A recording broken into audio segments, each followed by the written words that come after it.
मुख्य अतिथि परमादरणीय धन सिंह रावत सर, जो कि सहकारिता मंत्री हैं प्रदेश के, और मंच पर बैठी आदरणीय श्रीमती सोनिका मैम, मैं उनका भी स्वागत करता हूं। फिरनाबाद के हमारे जो अतिथि हैं सुमन सर, मैं उनका भी स्वागत करता हूं। और हमारे जितने भी सहकारिता विभाग के वरिष्ठ अधिकारी हैं और विभिन्न जिलों से आए हुए जो हमारे सहायक निबंधक हैं, जिला सहकारी बैंक के सचिव हैं और अन्य सारे उपस्थित जनों का मैं हार्दिक स्वागत और अभिनंदन करता हूं। मुझको भी एक ऐसा सौभाग्य मिला कि मैं जो अंतर्राष्ट्रीय सहकारिता वर्ष है, उस वर्ष का ये पहला कार्यक्रम है जो सहकारिता विभाग के सौजन्य से यहाँ आयोजित किया जा रहा है और इसमें मुझको बोलने का अवसर मिला है। इसके लिए मैं सभी लोगों को इस बात के लिए धन्यवाद दूं, विशेष रूप से सहकारिता विभाग को। आप सबको मालूम है कि प्रदेश में जो सहकारी प्रबंध संस्थान है, ये राष्ट्रीय सहकारी प्रशिक्षण परिषद नई दिल्ली का एक वैसा शिक्षा और प्रशिक्षण के क्षेत्र में संस्थान है जो 1965 से इस प्रदेश में है और ये सहकारिता मंत्रालय भारत सरकार के अधीन शिक्षा और प्रशिक्षण के पूरे प्रदेश के आवश्यकता का पूर्ति कर रहा है। और अभी तो एक ऐसा माहौल बन रहा है जिसमें कोऑपरेटिव के माध्यम से ही हम बहुत तरह के विकास को बल देने की कोशिश कर रहे हैं और हमेशा से ही प्रथम पंचवर्षीय योजना से ही सहकारिता को ग्रामीण विकास का एक ग्रोथ सेंटर के तौर पर देखा गया है। और हम सब देख रहे हैं कि जब से सहकारिता मंत्रालय बना वर्ष 2021 से 6 जुलाई, उसके बाद जो एक नई जान और एक जो नई तरह की एक हम सबको अनुभूति हो रही है, विशेष रूप से जो एक माध्यम माना जा रहा है ग्रामीण विकास का सहकारिता को, तो इसी की कड़ी में यह जो संयुक्त राष्ट्र संघ ने अंतर्राष्ट्रीय सहकारिता वर्ष घोषित किया है और उसको लेकर जो एक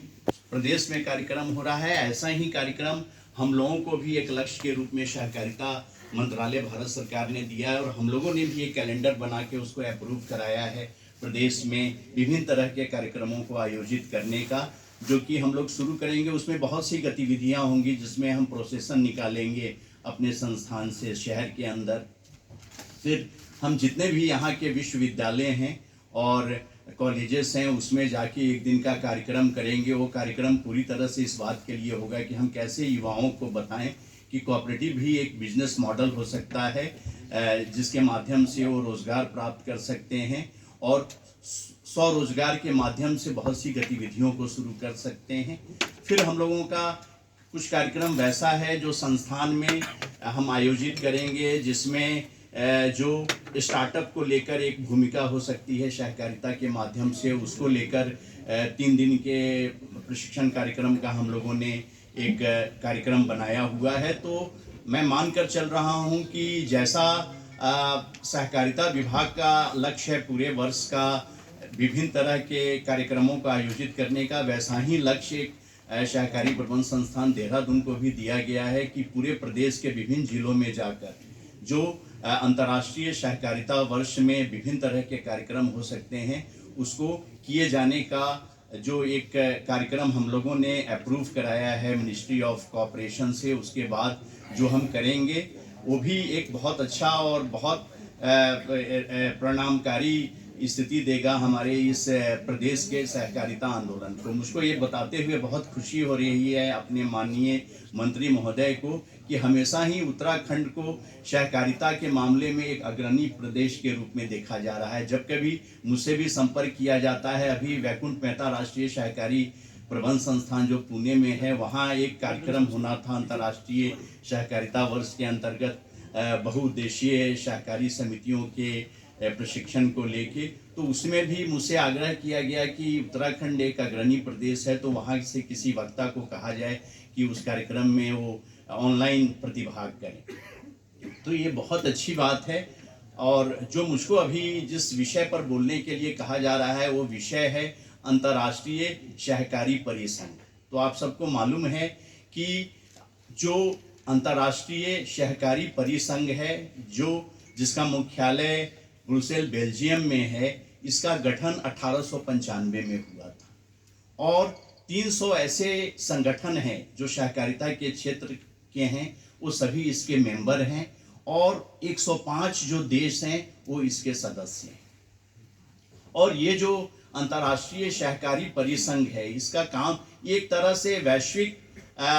एक संवाद का काम करता है सहकारिता के प्रोत्साहन के लिए। और इसका जो दायित्व है, उस दायित्व को यदि आप देखें तो आप पाएंगे कि यह एक इस तरह का परिसंघ है जिसके द्वारा सहकारिता को यूनाइट करने का, सहकारिता के माध्यम से जो रिप्रेजेंटेशन हो सकता है और जो सहकारिता के माध्यम से हम सेवाएं दे सकते हैं, उसको देने की कोशिश की जाती है। ये एक एपेक्स बॉडी है अंतर्राष्ट्रीय स्तर पर, जिसके सभी देशों के, जो मैंने बताया कि 105 देश जो हैं उसके सदस्य हैं, 300 तरह के जो संगठन है वो इसके सदस्य हैं। और यह एक जो वैश्विक आवाज़ की बात करता है और जिस तरह का ये फोरम है उसके माध्यम से knowledge, expertise and coordinated action की बात होती है और वो सब कुछ सहकारिता के क्षेत्र में सहकारिता को प्रोत्साहन देने के लिए